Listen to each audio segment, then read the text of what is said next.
it's time. السلام عليكم. كيف الحال؟ ما شاء الله عليكم. كل strabismologists. I thought it's for the residents. Anyway, it's really a great pleasure. Thank you very much for your attendance. بسم الله الرحمن الرحيم. السلام عليكم ورحمة الله وبركاته. Good afternoon to everybody. Can you, mic is working? Yes. Thank you. Okay. It's really an honor to see our great colleague, Dr. Rafa, joining this talk. It's going to be basic, short, and quick. I hope you will like it. Okay. When we talk about special forms of strabismus, which types of strabismus we are talking about? Can somebody tell me, examples like this gentleman, that we see here in the slide? What do you think is going on? Do you see exophthalmos?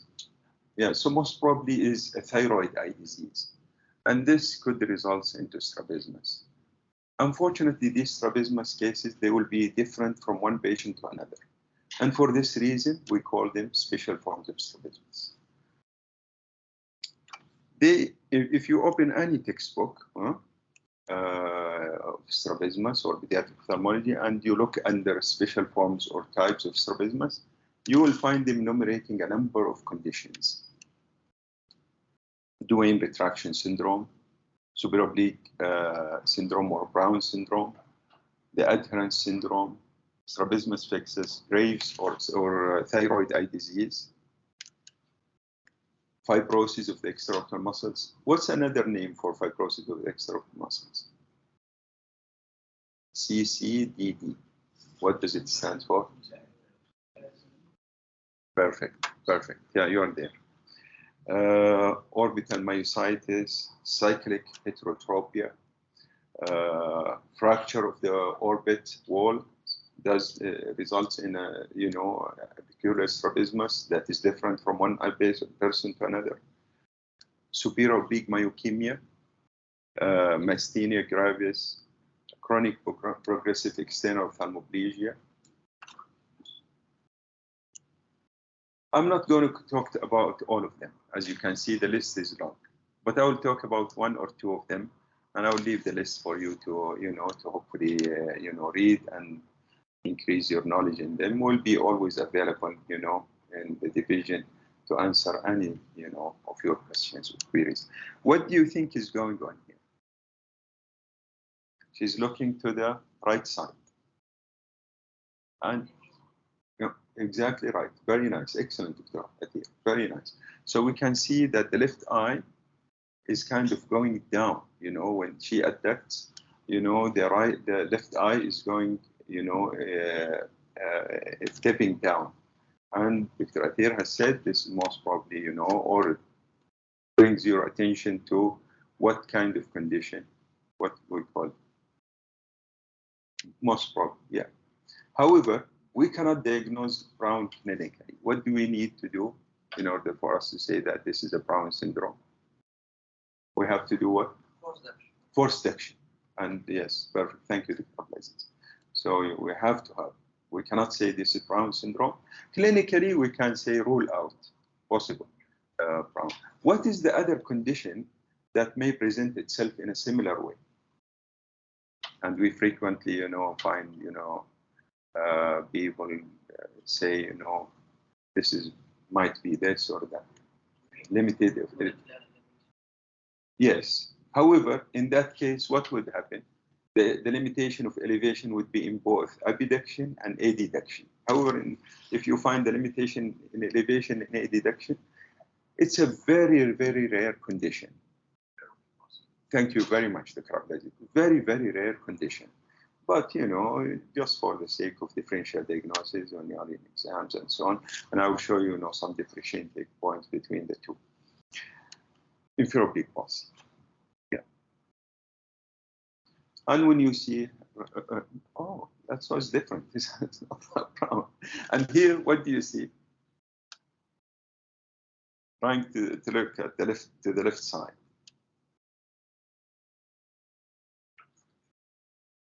Upshoot in the right eye, and in the left side, doesn't abduct. The left eye does not abduct. So that, you know, brings us in our mind Duane probably syndrome, and then mashallah, like very advanced doctor going to, into the further classifications. What's that? Monocular elevation definition. Probably, you know, but you know, as we can see, you know, she has a marked limitation of abduction, and you know, as we'll see more of those slides, better ones. Right. The first one I'll touch on is the Duane retraction syndrome. Duane described the syndrome in the 1950s, and believe it or not, until today we have not changed, or we have not, you know, added anything more to what he has described. Believe it or not, it's almost going to be, you know, 75 years since he described. And what did he say? He said it's a congenital deficiency of abduction.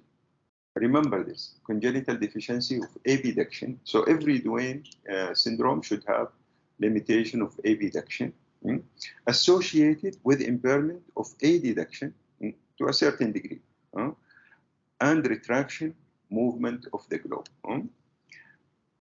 contracture of the palpebral fissure, and oblique movement of the eyes. So every Duane syndrome should have the first criteria, which is what? Limitation of abduction with some kind of impairment of adduction to a certain extent, with retraction of the globe. These are the three very important criteria for us to diagnose a Duane retraction syndrome, in addition to the oblique dysfunction that we can see. It's not really an oblique dysfunction, but we will see what does he mean by this. And as there are several, you know, theories. So far, you know, 75 years after he had described, there are still theories. We do not know the exact etiology of Duane retraction syndrome. In fact, many people nowadays, they think of them as part of the CCED. Thank you very, very much, Dr. Abdulaziz. Yeah, because they are very variable group of, you know, clinical entities. You will find people with, but in general, they share this, you know, criteria: limitation of abduction with retraction of the globe, and you know, plus or minus some impairment of adduction malfunctions. There are many theories, as I said, mechanical, innervational, central nervous system, and you know, current concept is actually nothing but a combination of all. Yeah. If you like this, you know, there is a very nice, you know, lecture by a Scandinavian ophthalmologist. In Scandinavia, they used to have, not now, they used to have a medical record for the person from day of birth until death, the same medical records. And you know what this ophthalmologist has done is that she looked back into the medical records of patients with Duane retraction syndrome and tried to link it to an event that happened during pregnancy to the parents, to the mother. Yes, it's a very interesting really lecture. I've heard that ophthalmologist talking about it.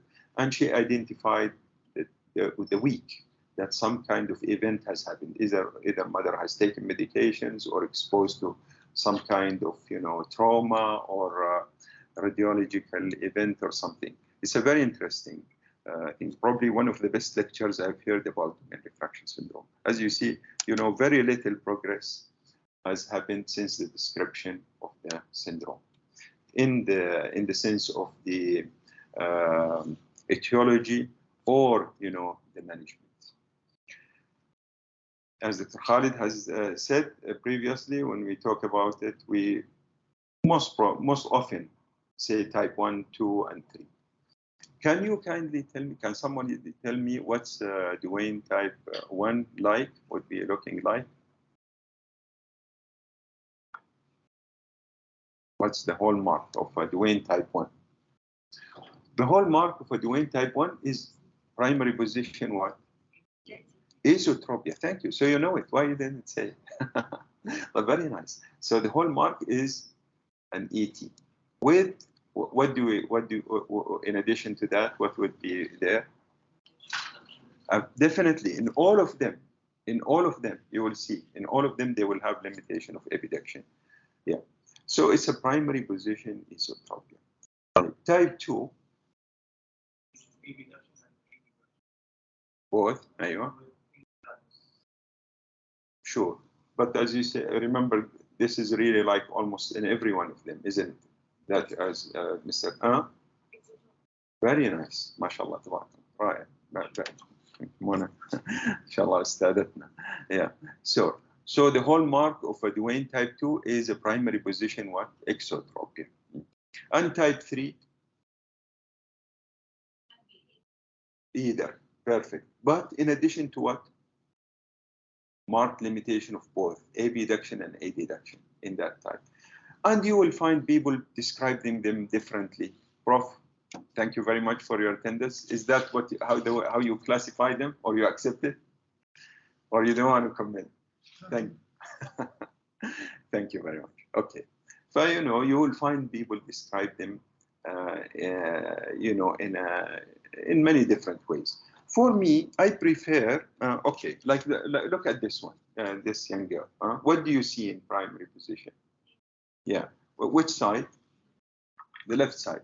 And, I put this picture, just for you to remember. Very common in home, male or female, Duane? Females. Left side. Perfect. Perfect. So please remember this patient, this picture, this is a very common. Okay, so this one has a primary position esotropia, and as we said earlier, limited abduction in the same side with retraction or, narrowing of the palpebral fissure in adduction. So, we call them, most probably a Duane type 1 according to. Okay, how about this one?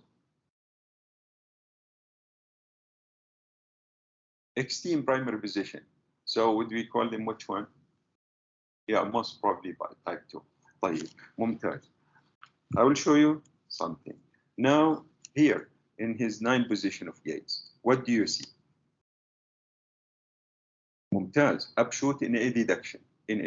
However, despite being an XT Duane, you see still limitation of abduction. And in the right side, it's the right eye that was affected. As you can see, it's right exotropia. Despite being an XT, the right eye does not abduct fully. So every Duane, has a limitation of abduction with variable degrees of limitation of adduction. As you can see here, is very prominent, as you described very nicely, is the upshoot in adduction. Can somebody tell me what kind of upshoots we see or elevation in Duane syndromes? When we see something like this, we call it an upshoot, an abrupt upshoot. And what's really interesting about it is that once you bring the target to the adduction position, the eye immediately, suddenly disappears. Very nice, very, very nice, very, very nice. And the other type of elevation that we see is more of a slow, gradual elevation. And that's most probably is innervational. Thank you very, very much, Victor. Yeah. That's how simple I, think of doing. Please, Prof, if you feel like commenting, yeah, thanks. Yeah, sure. Just as a schematic representation at the back of our mind, we think it's really like, misinnervations that takes place, and express itself into the clinical entities of Duane syndrome. In type 2, where we feel it's really like an exo Duane, we feel that there is, in additional to the lateral rectus, in additional to the 6th nerve innervation of the lateral rectus, we feel that there is an augmented innervation from the 3rd nerve. That's, just like, a simplified way of looking at things. And in type 3, we feel, it's as we said, type 3 hallmark is what? Is the limitation of ductions. Yeah, it could be either ESO or EXO with marked limitation of abduction and adductions. So we feel, you know, the lateral and medials are actually like jointly innervated by both the sixth and the third nerve at the same time. We should always remember that there are associated, you know, systemic things in Duane syndrome, and this is why I mentioned the lecture by the Scandinavian ophthalmologist, where she specifically spotted, you know, the week of development of the baby development, where she thinks that has led to the development of the Duane syndrome. There are associated ocular findings. Can somebody tell me ocular findings? What happened with the Duane? Golden, huh? Thank you very much. With epidermal, limbal dermoids. Yeah. By the way, how common is amblyopia in Duane retraction syndrome? Not common? Yeah. And if it does happen, it is what? Anisometric amblyopia. So anisometropia is one of the associated things. And associated non-ocular. Non-ocular like what?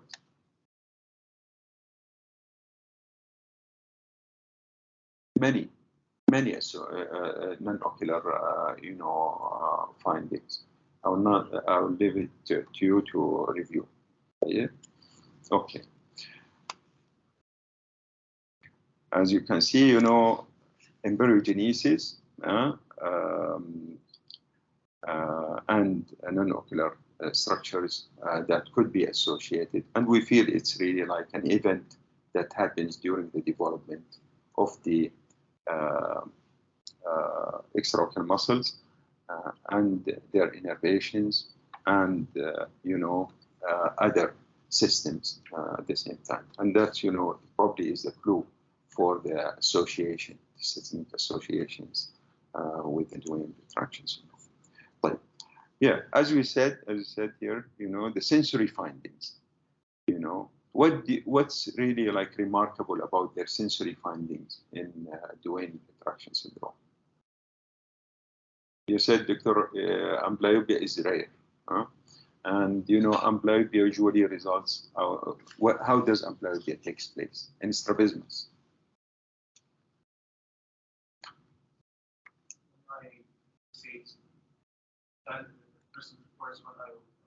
Yeah, prefers. Why? Why do they prefer? To avoid what? Diplopia. To avoid diplopia. And then, you know, this lead to what? Suppression and amblyopia. Very nice. How about here?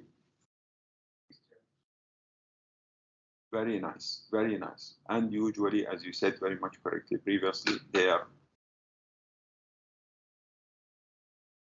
not as common. It varies from one study to another, you know, as small as 10% and as high as 60%.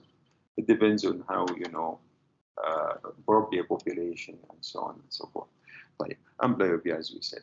But still in the sensory finding, do they complain of diplopia? Since they have a normal sensory phenomenon or semi-normal phenomenon. Why not, Dr. Khalid? You're saying no. Why? Yes, but if you take them into once you go away from the patient, they will have. Really, have you seen patients complaining of diplopia with Duane retraction syndrome? Yeah, yeah, they do.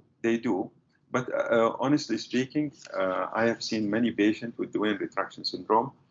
If you take them into the position where they cannot really move their eyes in and they have an obvious ESO or EXO deviation, they will appreciate, but they will not complain. They will appreciate diplopia. But as you said also very correctly, they learn to suppress and adapt with their head positions. So their sensory phenomena in this regard is most probably close to normal, if not normal, with, you know, qualified, you know, normal, because they do have some kind of suppression, if not the whole retina, to certain parts of the retina. As you said, as you described earlier, we talked about Duane in its various types, type 1, 2, and 3. However, it is really important and very, very important, actually, when we see patients with Duane syndrome, we describe the clinical features that they are manifesting and why the patient is really like seeking your advice, especially in young adults, as they come in. Is it an exo or esotropia that they are really bothered with? Is it an upshoot or downshoot that they are really disturbed with? It is really important that we describe this because you will see why this is important. Why it is important? Why are we giving it, our special attention? Because according to this, we will management. Perfect. We all know that we cannot really bring them to normal extraocular muscle functions completely. So we should really tailor our management according to what do they really appreciate or what they are really disturbed with maximum, an A or a V pattern. This, believe it or not, this can be really a remarkable thing for a patient with Duane. Eyelid changes is also, some people with what? That they will come to you and they will say, our eyelids, severe retraction. I have seen patients with Duane retraction. In primary position, they have severe retraction. And they want to really this eye looks smaller. How can we help it? Making it look a little bit. They don't have really a significant deviation in primary vision, but it's really a severe retraction that is really bothering them. Torticollis or head position and bilateral cases sometimes. Yeah, it's not uncommon that we see bilateral Duane syndrome. Okay, there are many therapeutic modalities. However, we really need to tailor our modality according to what we need to do. Horizontal muscle surgery, transposition procedures are the procedures that we do, for patients with Duane retraction syndrome. Let's go quickly back to these clinical features. Somebody with an ESO, Duane ESO, what is really a very common procedure that we do for them? Medial rectus recession. I know that you know it, but you're, you don't want to say. I think it's really silly, but believe it or not, many authorities in pediatric ophthalmologists, they believe in, especially a small angle esotropia. Just doing a medial rectus recession would be enough. Lateral rectus recession is also, despite the fact that they have a limitation of it. But you need to really make sure that the patient really understand what you are going to do. Yes, so it's horizontal muscle surgery is a very common procedure for patients with ESO and exotropia. More recently is what? More recently we do transposition also to augment our, and what's special about that transposition, Abdulaziz? Which muscle we usually transpose?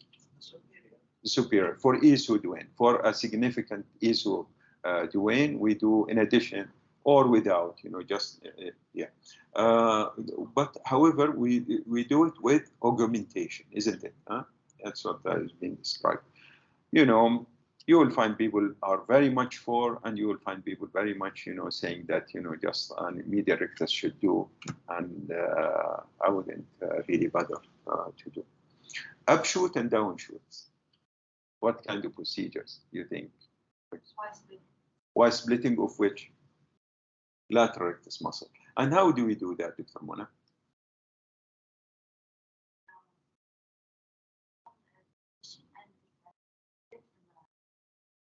Yeah. Perfect. You know how we do it? We hook the lateral rectus muscle, and as we hook it as a whole, Dr. Abdulaziz, yes? Spread the muscle up to 10 millimeters. Yeah, from insertion into two halves, a superior and an inferior half. And then, take each half and suture it up with upward transposition or a down, and the lower half with a downward transposition. We feel this. How does it help upshoots? It's somehow ameliorate the leash phenomenon that was described before. Yeah, you know, yeah. Sure. A and B better. We can offset the horizontal, and we can do transposition of the vertical, you know, to treat severe retraction of the globe. If you have somebody with severe retraction, yet they are in primary position, they are, you know, orthophoric or almost orthophoric. What kind of procedure, Mona, would you do? Nah. Thank you. Yep, yeah, you can do that, yes. What would be, you know, the thing that you tell your patient when you do that before you go on? Or maybe just a lateral, yep, if it is really like, sure. You know, you will tell them this will affect your what? It will make it better, but adductions will be severely affected. يعني حركة العين هتكون إيش? Limited because you do a lot of recession at that point. So the adductions, and believe it or not, many of them, they don't mind because they are used to what? Move their head rather than their eyes, you know, to head position torticollis. According to the, you know, need, like an ISO deviation, what would be the head position? Somebody with an ISO doing. A face turn to which side? To the affected side, yes, yes. And then, you know, just treating it as a primary position ISO will hopefully take care. And in bilateral cases, you will tailor your surgery according to the need. I have put some, yeah, here is some more. You know, if you have an adult, maybe you can do adjustable sutures. Chemodenervation. What do we need by chemodenervation? Botox. Thank you. However, it's not chemo, it's bio, because Botox is a biologic, is a toxin, it's a protein. And, you know, we'll talk very briefly about possible. I've just put this, you know, just to give you an idea. We already discussed this, you know, like an ISO Dwayne with less than 20 present diopters, maybe a single medial rectus recession. When we do medial rectus recession in patients with Duane syndrome, number one, what is the usual findings at the time, sir? Is it different from your partially accommodated ED? Yes, Dr. Malik. Yeah, it's a contracted muscle, so you'll find it tight. And you know, before you start your surgery, you do what? Force flexion, and it usually is what? Positive, because Duane retraction syndrome is a restrictive strabismus. So usually you find tight muscles. So when we do medial rectus recession, say for example you have somebody who's 35 present, and you thought, you know, maybe I'm a medial rectus recessor doctor. So, you know, you went in and you find it tight, telling yourself, you know, let me do a little more. Yeah, Abdulaziz? Yeah. So we'll do 7, 8. What could happen if you over recess your medial?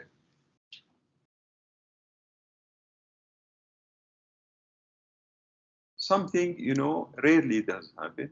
Simultaneous abduction.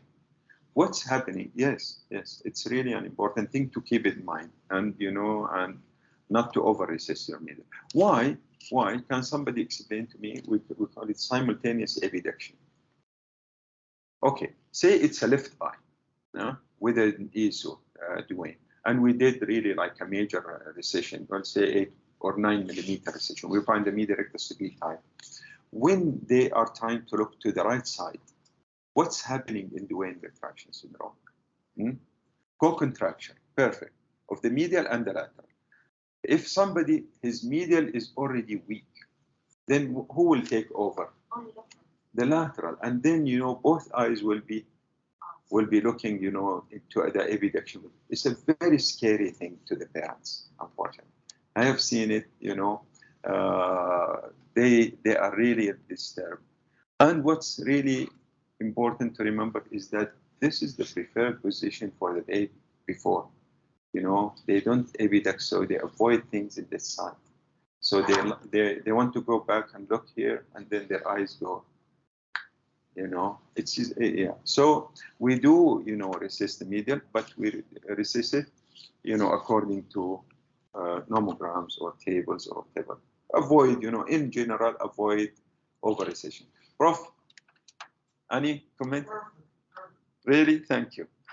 You know, you rarely find two pediatric ophthalmologists agree. However, today's exceptional. Maybe they are complimenting me because, you know, few. Thank you very much. I'll call you every time we have a dispute. For XTs and, you know, for the others, you know, you don't need to remember all of this. Yeah, just, you know, up shoots and down shoots. Also, I wrote something here.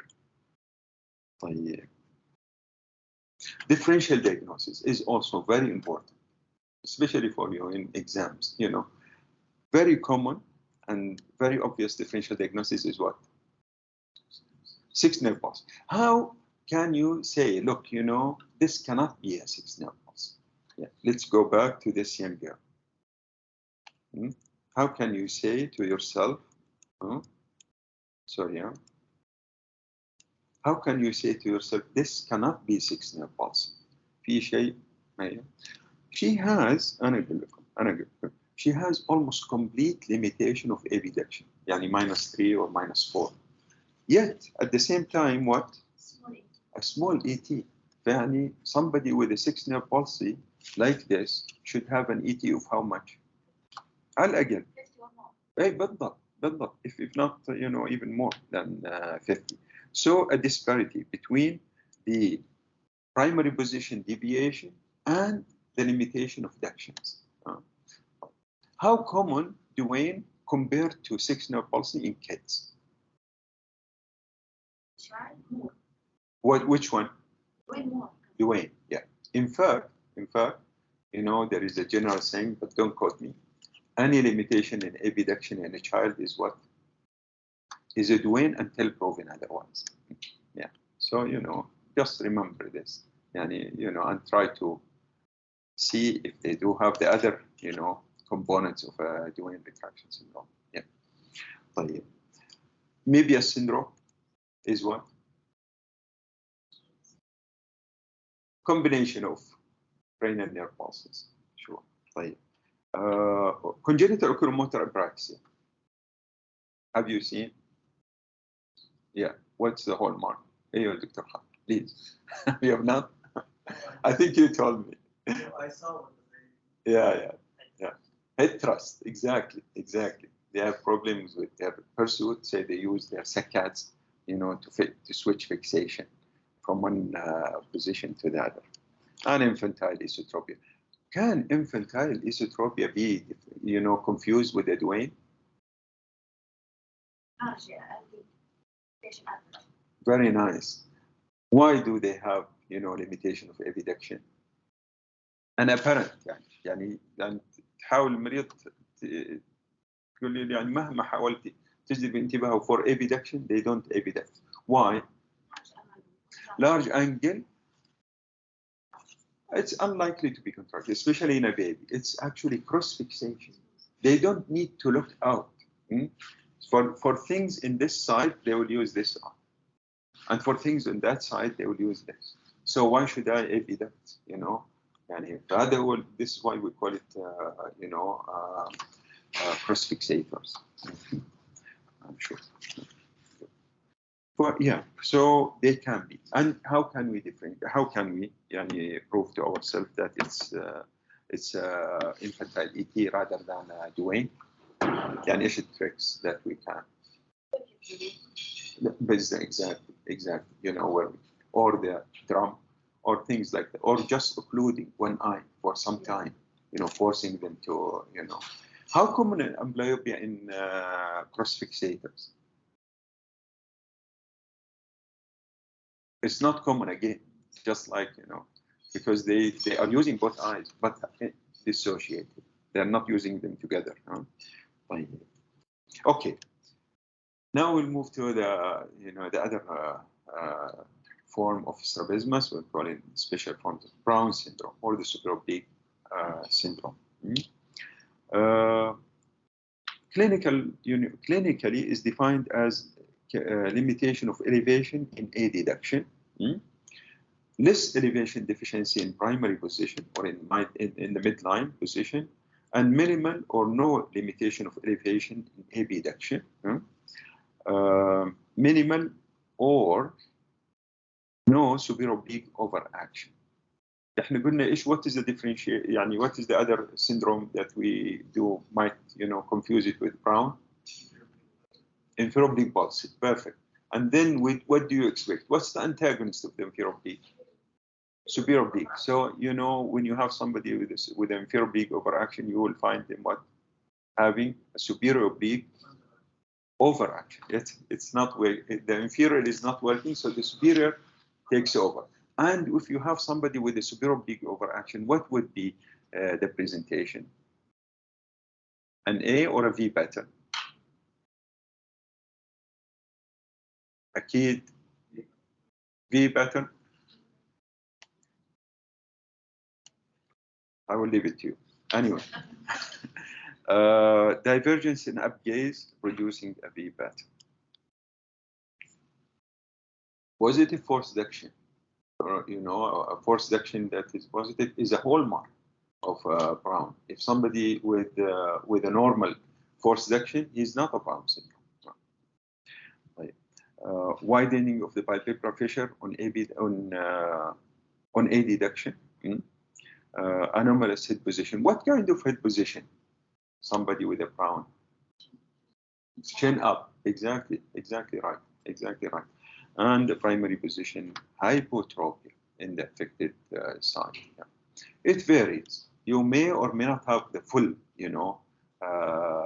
all of these. It varies. Why? Why it varies? It varies from like mild to severe. Thank you, Victor. هو تعتقد انه هو في fibrosis في tendon, supraoblique tendon, or maybe a short, or what? Or as we will see later, there is a special thing about the supraoblique. What is it? Yani of all the extraocular muscles, this muscle, the presence of the trochlea. And what's there in the trochlea between the tendon and the trochlea? What's that? A synovial joint. So people with synovial joints problem like whom? Arthritis. They may have an acquired Brown syndrome. So it's a very special. So any abnormal relationship between the supraoblique tendon and the trochlea or the joint could result into a Brown syndrome. Yes, in our society, very common, or in our hospital, because we are in hospital, we see mostly what we call them mostly congenital Brown syndrome. However, acquired Brown syndrome is also, an entry that, does happen, and we should also keep in mind. And in the congenital Brown is usually what? What's it already? Short tendon. Absolutely right. Absolutely right. صحيح. Yeah, in the majority. And what's usually occurs with them, they are usually what? Mild, moderate, or severe. Many times they are either moderate or severe Brown syndrome, and those who have a short tendon, and they do really need to be helped. What do you see here? This lady, she's trying to look to the right side up, and the left eye does not elevate equally. So we cannot say from this picture that we can say she has a limitation of elevation in adduction. However, rule out Brown. طيب. There are several ways of classifying, doing a Brown, true versus simulated Brown, congenital versus acquired, syndrome. And you will find people giving these nomenclatures differently from one, textbook to the other. I don't want to say from one pediatric ophthalmologist to another to increase, the acceptance, today among pediatric ophthalmologists. Okay, here is some features of the inferior oblique paresis. It's a very rare entity, as we said. However, that's the first thing that comes to our mind. If somebody has limitation of elevation in A deduction, could this be an inferior oblique palsy? There are even number of good, reputable, well-known pediatric ophthalmologists. They don't believe that this entity, inferior oblique palsy exists. I think it does. It's a rare one. But Prof, what do you think? Inferior oblique palsy? You don't think? Sure. Sure. And I'm in full agreement with Dr. Yamuni. Really, I've seen Dr. He's the founder of Adjustable Sutures, and he told me, very openly, this does not exist. He said inferior oblique palsy does not exist. He has a syndrome that he calls, when he sees these features, he will call it tight superior oblique, tight superior rectus syndrome. And I told him, this sounds really like very strange. What is tight superior rectus syndrome? How does it take place? And the answer was, he did not tell me yet. Just to tell you, the reason I'm bringing this up is that the controversy among, pediatric ophthalmologists, as you saw, it tends to be like a descriptive things. From 1950s, all of these, Brown and Duane's, were described around that time. And until now, we are just, repeating what they have said. Very little progress in terms of etiology, management, and so on and so forth. It would be really nice if you have the time to go and read about the history, how these people have, described these things. And we tend to be really observing one or more, less clinical feature to these entities. But anyways, one very important one is the one I just told you about, differentiating between superior oblique and Brown syndrome, is that you tend to see what kind, A or V pattern in Brown? A V pattern, while in inferior oblique palsy, you think A pattern because of the superior oblique overaction, Yeah. Okay, severity of the Brown, as we said, it varies, from one patient to another. Here is, a nice classification. However, by no means it is, accepted by everybody. It is good for me, when in the clinic, to think of the severity this way. Mild, in mild forms, we find restricted elevation in A deduction. However, we don't see primary position hypotropia or downshoot in A deductions. So, this way I would label him as a mild Brown syndrome. Moderate, restricted elevation in and downshoot in A deductions. However, no primary position hypotropy. In the severe form, restricted elevation in A deduction with marked downshoot in A deduction and hypotropy.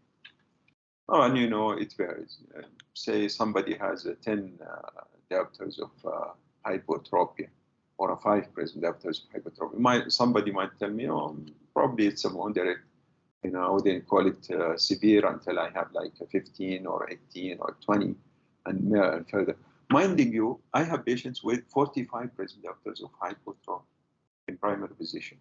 Brown syndrome, a very severe Brown syndrome. Yes, it does. It does give. Okay. As we said earlier, What is this? Yani, what do you think I'm trying to say here?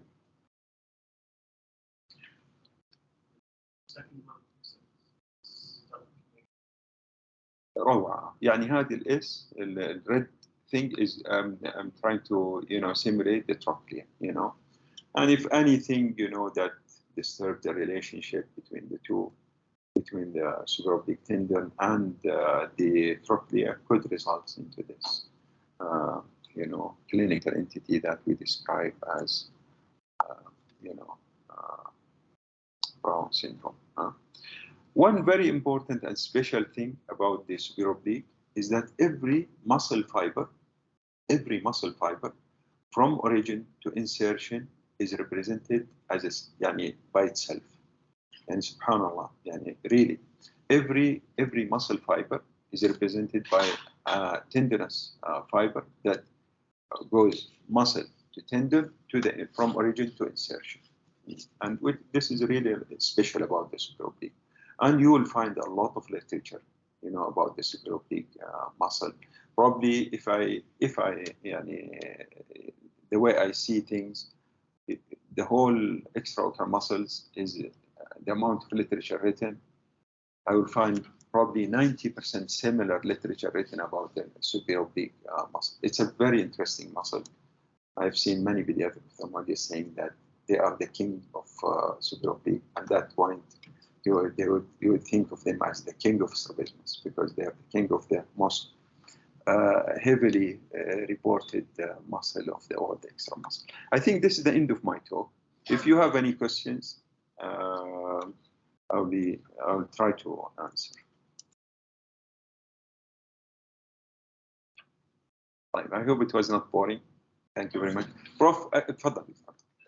In case of a patient who has the dual idiopathic suspicion, and after that we found that now he has now he has diabetes.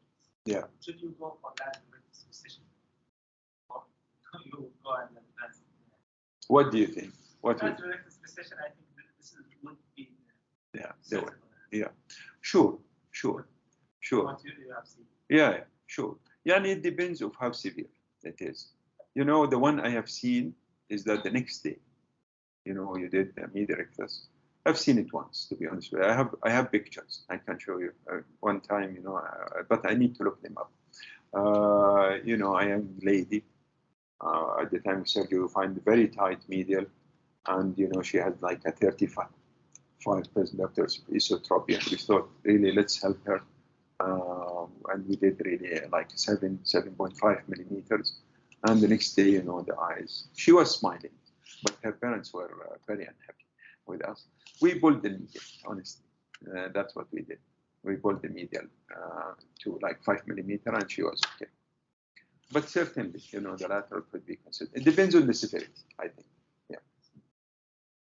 But it taught me the lesson, and I always caution you. Probably you have seen me in CTRs, that when you do media rectus recession, try to be like modest, not really like what happened. What happened to us at the time surgery is we found the medial to be very tight, and once we disinsert, even the globe popped up and looked really great. So we said to ourselves, let's kill this medial. Make it look, let this lady look, perfect. The next day, after discussion among us, we said, no, let's do it like 7.5 millimeters. Let's make max we can do. So we did, and Prof, what's your suggestion?